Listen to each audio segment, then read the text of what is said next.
नेपाल दर्पणमा साथी जानुका दुवाडीसँगै अर्जुन पोखरेलको नमस्कार। नेपाल दर्पण उज्यालो रेडियो नेटवर्क काठमाडौँमा 90 मेगाहर्जसँगै देशभरि विभिन्न एफएम स्टेशनहरूबाट तथा मोबाइल एप्लिकेसन र अनलाइनबाट संसारभर एक साथ प्रसारण भइरहेको छ। नेपाल दर्पण सुरु गरौं मुख्य खबरका शीर्षकहरूबाट। कोरोना भाइरस विरुद्धको अतिरिक्त खोप अभियान स्थगित, संक्रमण दर बढेर 4% भन्दा माथि पुग्यो। सक्रिय संक्रमितको संख्या पनि 5000 जना भन्दा धेरै। 1 अर्ब 20 करोड रुपियाँ कर छलीको आरोपमा 5 जना विरुद्ध मुद्दा दायर। बालुवाटारको जग्गा हिनामिना प्रकरणमा जेलमा रहेका शोभाकान्त ढकाल विरुद्ध कर छलीको मुद्दा पनि थपियो।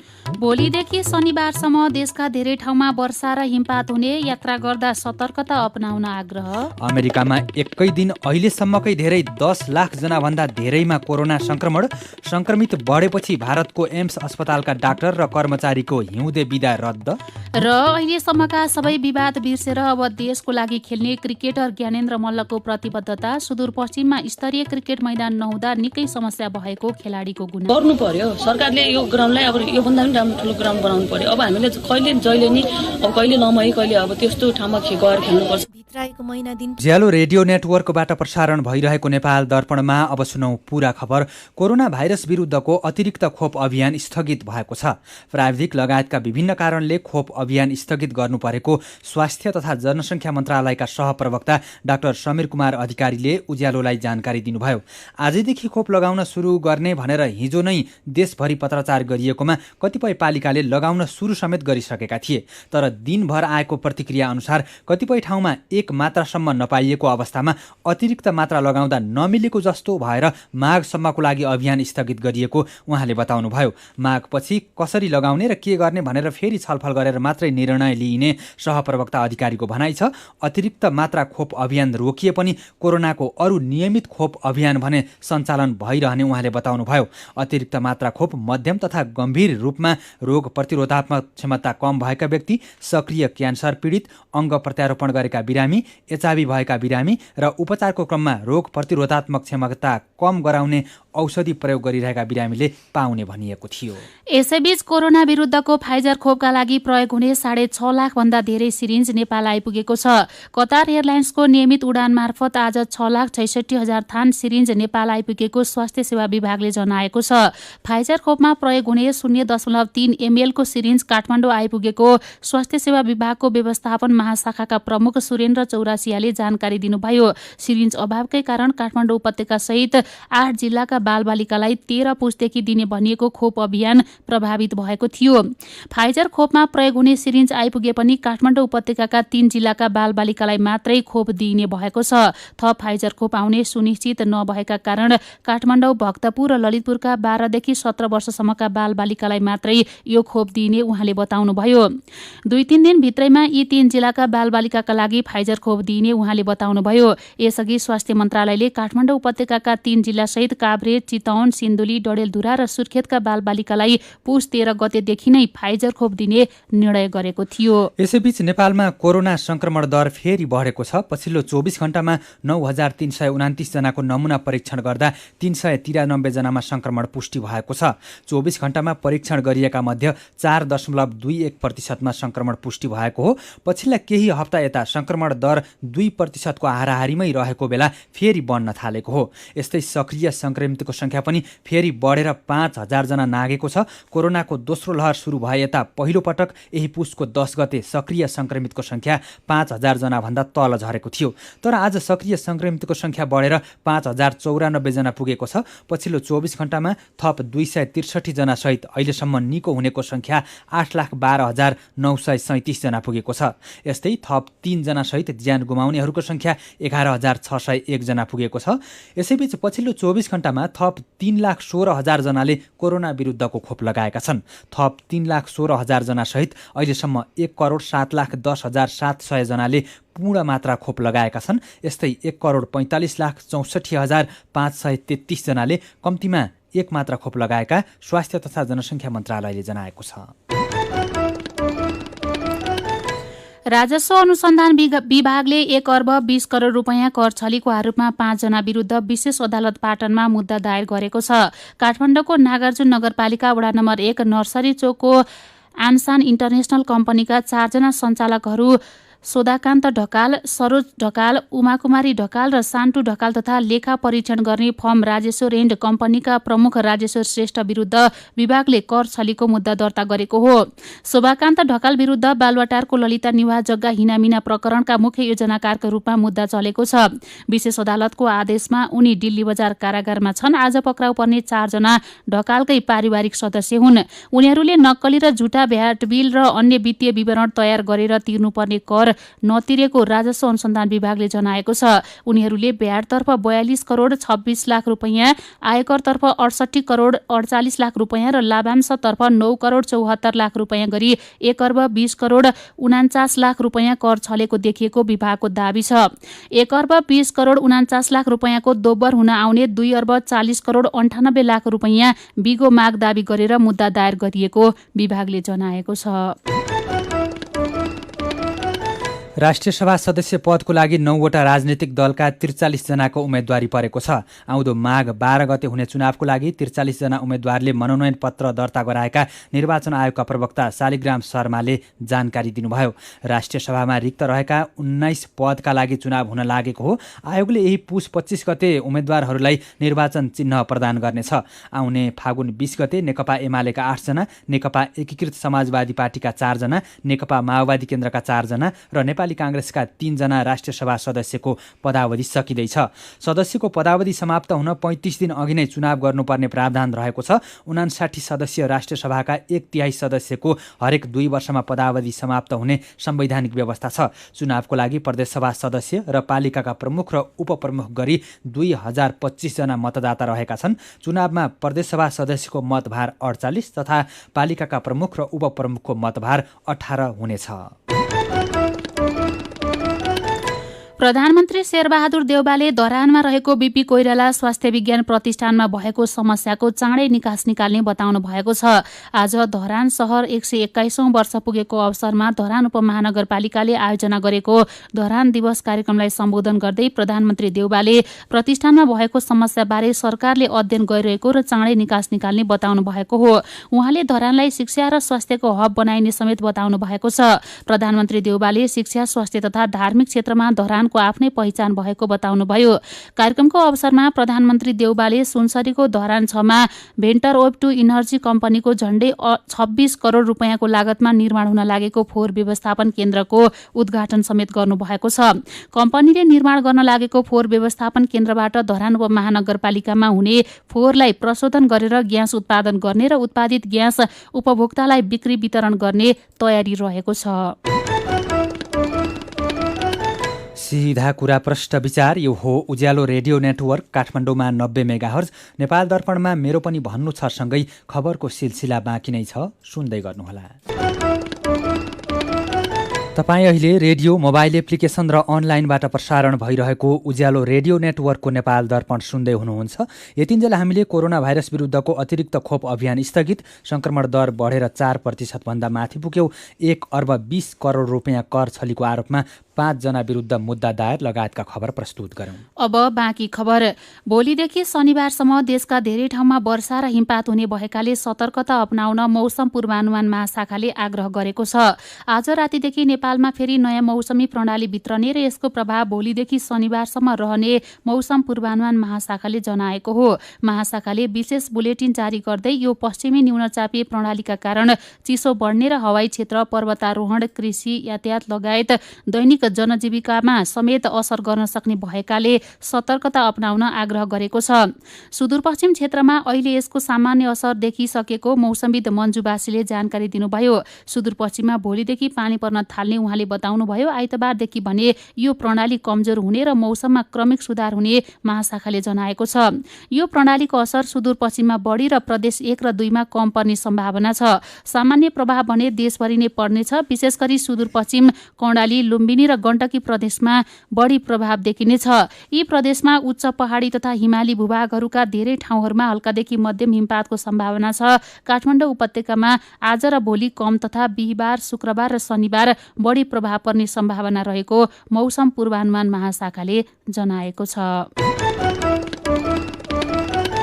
प्रतिनिधि सभा अन्तर्गतको सार्वजनिक लेखा समितिको बैठकमा सहभागी सांसदले तत्काल उखु किसानको समस्या समाधान गर्न सुझाव दिएका छन्।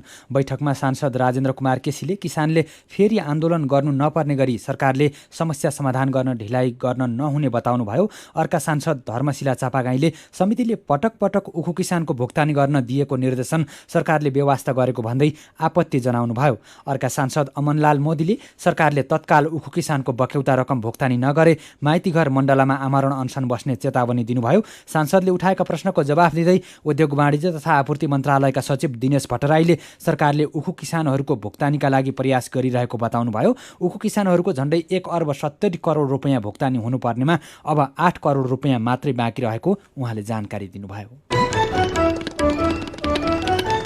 नारायणहिटी दरबार संग्रहालय परिसरमा निर्माण भइरहेको रेस्टुरेन्ट निर्माणको काम संस्कृति पर्यटन तथा नागरिक उड्डयन मन्त्री प्रेम बहादुर आलेको मौखिक निर्देशनमा रोकिएको छ। मन्त्री आलेले आज नारायणहिटी दरबार संग्रहालय तथा गणतन्त्र स्मारक व्यवस्थापन तथा सञ्चालक विकास समितिलाई रेस्टुरेन्ट निर्माणको काम तत्कालै रोक्न निर्देशन दिनुभएको थियो। मन्त्रीको निर्देशनपछि समितिले बी म्यानेजमेन्ट प्रणालीलाई पत्र लेखेर अर्को आदेश नभएसम्मका लागि काम रोक्न निर्देशन दिएको हो। पुरातात्विक क्षेत्र मानिएको नारायणहिटी दरबार संग्रहालयभित्र रेस्टुरेन्ट बन्दै गरेको समाचार बाहिरिएपछि चौतर्फी आलोचना भएको थियो। समितिले संग्रहालयको 10 रोपनी जग्गामा रेस्टुरेन्ट व्यवसाय सञ्चालन गर्न बतास कम्पनीसँग सम्झौता गरेको थियो। तर ऐतिहासिक संग्रहालयभित्र व्यापारिक समूहलाई रेस्टुरेन्ट चलाउन दिएको भन्दै चौतर्फी विरोध भएको थियो। पहिरोका कारण बन्द रसुवाको स्यापुरबेसी रसुवागढी सडक खण्ड खुलाउन अझै 1 दिन लाग्ने भएको छ। पहिरो खसेको ठाउँमा अझै साना साना ढुङ्गा खसिरहेकोले पन्छाउन समस्या भएको जिल्ला प्रहरी कार्यालय रसुवाले जनाएको छ। गोसाईकुण्ड गाउँपालिका 3 कलाङकुलुङ आसपास क्षेत्रमा सुक्खा पहिरो खस्दा राजमार्ग बन्द भएको हो। राजमार्ग बन्द भएपछि मालवाहक कन्टेनर बाटोमा नै रोकिएका छन्। भोलि बिहानदेखि पहिरो पन्छाउन सुरु गरिने प्रहरीले जनाएको छ। मेरो पनि भन्नु छ। डोटीमा प्रहरीले घरेलु रक्सी नष्ट गरेको खबरमा गुरुबचन चौधरी सरकारलाई आग्रह गर्दै लेख्नुहुन्छ, स्थानीय उत्पादन र बिक्रीमा मात्रै रोक लगाएर हुँदैन। साँच्चीकै समाजमा शान्ति सुरक्षा चाहने हो भने त नेपाललाई नै जाँड रक्सी निषेधित क्षेत्र घोषणा नै गरे उत्तम हुने थियो कि। दामोदर भण्डारी सुझाव दिँदै लेख्नुहुन्छ, यसरी पटक पटक नष्ट गर्ने अनि छाड्ने गर्दा के प्रगति भएको देखाउला र? नीतिगत कानुनी व्यवस्था गरेर लागू नै गरेको भए र विदेशी जाँड रक्सी आयातमा रोक लगाएको भए चाहिँ केही परिवर्तन देखिन्थ्यो कि। 20 वर्षमा हात्तीको आक्रमणबाट 274 जनाको ज्यान गएको खबरमा डोलराज पराजुली लेख्नुहुन्छ, हात्ती किन यति धेरै आक्रामक भइरहेको छ? यसबारेमा सूक्ष्म अध्ययन होस्। मान्छे मरेको गणना गर्ने मात्रै नभई हात्तीको चरण र वासस्थान सुरक्षित गर्न सके यो दिन आउने थिएन कि। पुराना सबै कुरा बिर्सेर देशका लागि खेल्ने नेपाली राष्ट्रिय क्रिकेट टोलीका खेलाडी तथा पूर्व कप्तान ज्ञानेन्द्र मल्लको भनाइमा अनिल सुस्लिङ थापाको प्रतिक्रिया छ, सबै खेलाडीलाई मेरो लागि नभई समग्र हाम्रो देश नेपालका लागि खेल्दैछु भन्ने आभास भए पक्कै पनि सबैको हित हुने थियो। अनि नारायणहिटी दरबारभित्र रेस्टुरेन्ट बनाउने काम संस्कृति पर्यटन तथा नागरिक उड्डयन मन्त्री प्रेम बहादुर आलेको निर्देशनमा रोकिएको खबरमा रुद्र कडेल लेख्नुहुन्छ, राम्रो काम गर्ने सबैलाई धन्यवाद दिन र सहयोग गर्न कन्जुस्याइ नगरौं। विचारका लागि तपाईलाई धन्यवाद। मेरो पनि भन्नु छ।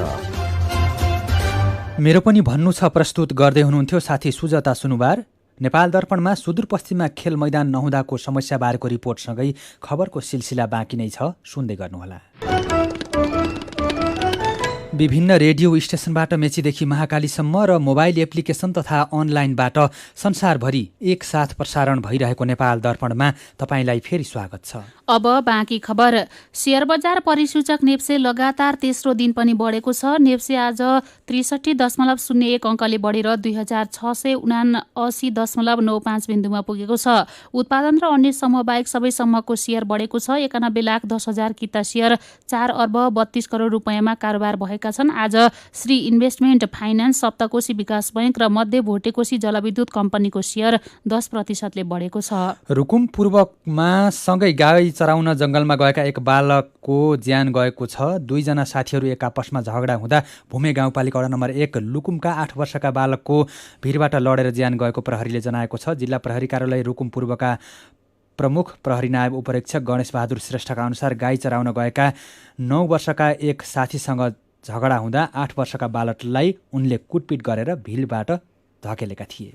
कञ्चनपुरको शुक्लामाटा नगरपालिकाले बर्थिङ सेन्टरमा सुत्केरी भएका महिलालाई पोषणयुक्त खानेकुरा वितरण सुरु गरेको छ। मातृ शिशु मृत्युदरमा कमी ल्याउन र घरमै सुत्केरी हुने कार्यलाई निरुत्साहित गर्नका लागि पोषणयुक्त खानेकुरा वितरण सुरु गरिएको नगरपालिकाले जनाएको छ। बर्थिङ सेन्टरमा सुत्केरीलाई 1 क्रेट अण्डा, 1 किलो घिउ र शिशुलाई मालिस गर्ने तेल उपलब्ध गराउने व्यवस्था गरिएको नगरपालिकाका स्वास्थ्य शाखा प्रमुख परमानन्द भट्टले बताउनुभयो। नेपाल भारत सीमा नजिकै पर्ने बर्दियाको राजापुर नगरपालिका 10 ढुण्डीपुर गाउँमा जङ्गली हात्ती मृत फेला परेको छ। ढुण्डीपुर गाउँको गहुँ तोरी खेतमा आज बिहान जङ्गली हात्ती मृत अवस्थामा भेटिएको राष्ट्रिय प्रकृति संरक्षण कोष बर्दियाका प्रमुख डाक्टर रबिन कडेरियाले जानकारी दिनुभयो। मोबाइल र ल्यापटप चोरी गर्ने 4 जना काठमाडौँबाट पक्राउ परेका छन्। काठमाडौँ गोकर्णेश्वर नगरपालिकाका निशान डङ्गोल, सिन्धुपाल्चोकको जुगल गाउँपालिका 3 घर भई काठमाडौँ मूलपानी बस्दै आएका कोफुर्बा लामा, सिन्धुपाल्चोक जुगल गाउँपालिका घर भई काठमाडौँको गोकर्णेश्वर बस्ने सुमन तामाङ र कृष्ण तामाङलाई आज प्रहरीले पक्राउ गरेको हो। उनीहरूको साथबाट प्रहरीले चोरी गरेका 21 थान मोबाइल र 2 थान ल्यापटप बरामद गरेको छ। नेपाल आदिवासी जनजाति महासंघको 10औं राष्ट्रिय महाधिवेशन नवलपरासीको कावासोतीमा हुने भएको छ। कावासोतीमै बसेको महासंघको तयारी बैठकले आगामी माघ 27 देखि 29 गतेसम्म महाधिवेशन गर्ने निर्णय गरेको हो। नेपाल दर्पणमा अब विदेशको खबर। अमेरिकामा एकै दिन 10 लाख जना भन्दा धेरैमा कोरोना संक्रमण पुष्टि भएको छ। हिजो एकै दिन अमेरिकामा 10 लाख जना भन्दा धेरैमा संक्रमण पुष्टि भएको बीबीसीले जनाएको छ। अमेरिकी स्वास्थ्य अधिकारीहरूले कोरोना भाइरसको अघिल्लो लहरको बेला एकै दिन सबैभन्दा धेरै पुष्टि भएका संक्रमितको तुलनामा हिजो 3 गुणा धेरै संक्रमित भेटिएको जनाएका खबरमा उल्लेख छ। जोन हकिन्स युनिभर्सिटीको तथ्याङ्क अनुसार पछिल्लो हप्ता हरेक 101 जना व्यक्तिमध्ये 1 जना अमेरिकी कोरोना पोजिटिभ भेटिएका छन्। राष्ट्रपति जो बाइडेन र उपराष्ट्रपति कमला ह्यारिसले विज्ञहरूसँग कोरोनाको बढ्दो जोखिमको बारेमा आज बिहान छलफल गर्नुभएको पनि खबरमा उल्लेख छ। आउँदो हप्ता संक्रमण दर झण्डै दोब्बरले बढ्न सक्ने अनुमान गरिएको छ। अमेरिकामा अहिलेसम्म 5 करोड 50 लाख जनामा कोरोना पुष्टि भएको छ भने 8,26,000 जना भन्दा धेरैको ज्यान गएको छ। यसैबीच भारत नयाँ दिल्लीको अखिल भारतीय आयुर्विज्ञान संस्थान एम्स अस्पतालले सबै डाक्टर र कर्मचारीको हिउँदे बिदा रद्द गरेको छ। कोरोना संक्रमण तीव्र गतिमा बढेको भन्दै एम्सले बिदा रद्द गरेको र सबैलाई तत्कालै ड्युटीमा आउन निर्देशन दिएको बीबीसी हिन्दीले जनाएको छ।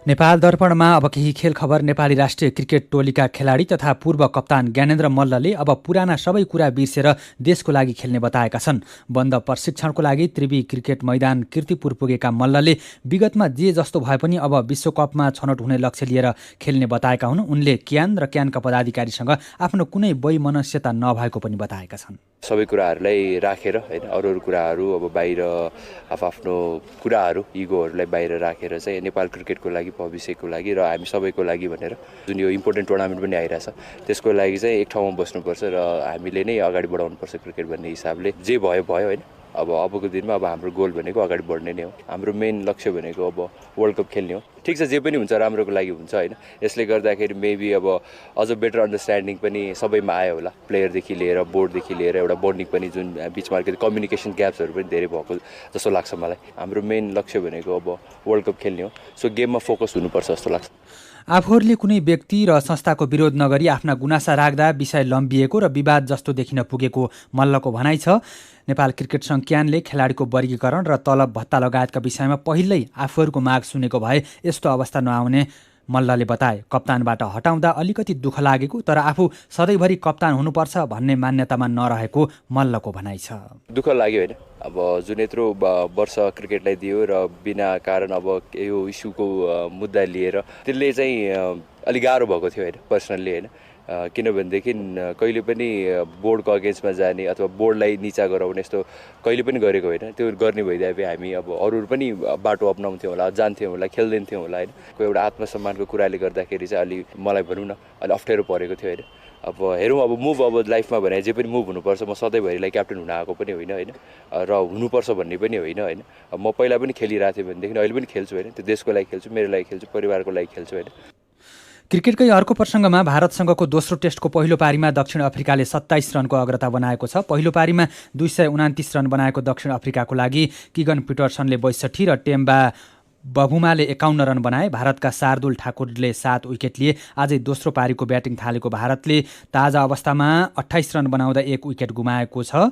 भारतका केएल राहुल 8 रन बनाएर आउट भए। 3 टेस्टको श्रृङ्खलामा भारत 1-0 ले अघि रहेको छ। सुदूरपश्चिम समग्र खेल क्षेत्र लगायत नयाँ खेलाडी उत्पादनमा उर्वर क्षेत्रका रूपमा चिनिएको छ। राष्ट्रिय तथा अन्तर्राष्ट्रिय स्तरमा हुने प्रतियोगितामा पनि प्रदेशका धेरै खेलाडीले महत्त्वपूर्ण योगदान पुर्याएका छन्। तर सुदूरपश्चिमको खेल क्षेत्रलाई राज्यले हेर्ने नजर भने परिवर्तन हुन सकेको छैन। कैलालीबाट उज्यालो सहकर्मी सीताराम ओझाको रिपोर्ट। सुदूरपश्चिम प्रदेशमा एउटा पनि स्तरीय खेल मैदान नहुँदा खेलाडीले हैरानी खेप्नु परेको छ। सुदूरपश्चिमबाट विभिन्न विधाका खेलाडी जन्मे पनि राज्यले खेल मैदान निर्माणमा चासो नदेखाउँदा समस्या भएको खेलाडीहरूको भनाइ छ।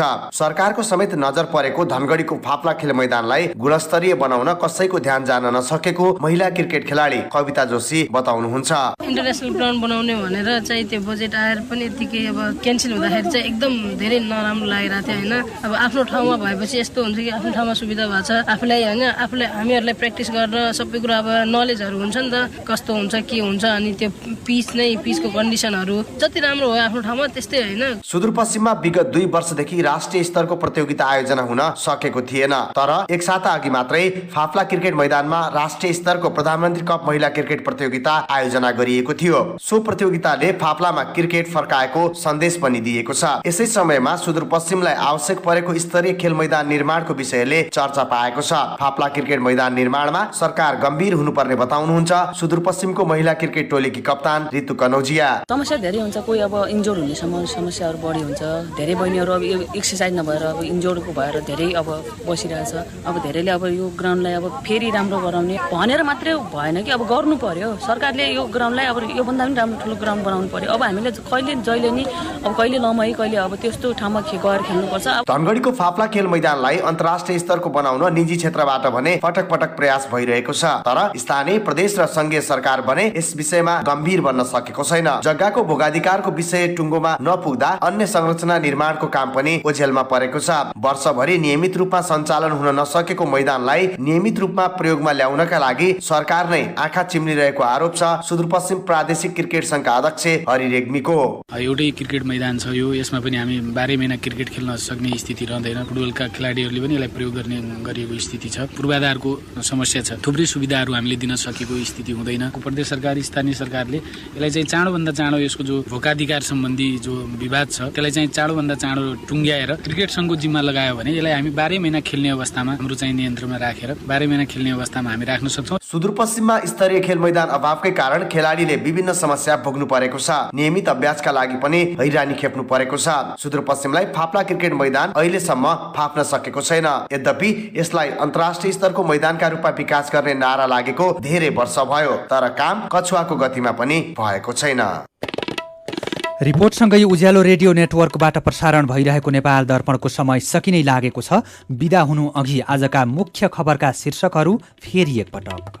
कोरोना भाइरस विरुद्धको अतिरिक्त खोप अभियान स्थगित। संक्रमण दर बढेर 4% भन्दा माथि पुग्यो। सक्रिय संक्रमितको संख्या पनि 5000 जना भन्दा धेरै। 1 अर्ब 20 करोड रुपैयाँ कर छलीको आरोपमा 5 जना विरुद्ध मुद्दा दायर। बालुवाटारको जग्गा हिनामिना प्रकरणमा जेलमा रहेका शोभाकान्त ढकाल विरुद्ध कर छलीको मुद्दा पनि थपियो। भोलिदेखि शनिबारसम्म देशका धेरै ठाउँमा वर्षा र हिमपात हुने, यात्रा गर्दा सतर्कता अपनाउन आग्रह। अमेरिकामा एकै दिन अहिलेसम्मकै धेरै 10 लाख जनाभन्दा धेरैमा कोरोना संक्रमित बढेपछि भारतको एम्स अस्पतालका डाक्टर र कर्मचारीको हिउँदे बिदा रद्द।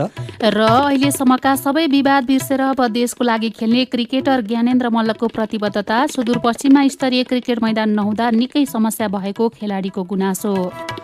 आजको नेपाल दर्पण सकिएको छ। प्रविधिमा साथ दिने साथी सङ्घर्ष विष्टसँगै हामी जानुका दुवाडी र अर्जुन पोखरेल पनि बिदा हुन्छौँ। कोरोना विरुद्धको खोप लगाउन छुट्नु भएको छ भने आफ्नो वाडामा सम्पर्क गर्नुहोला। नमस्कार।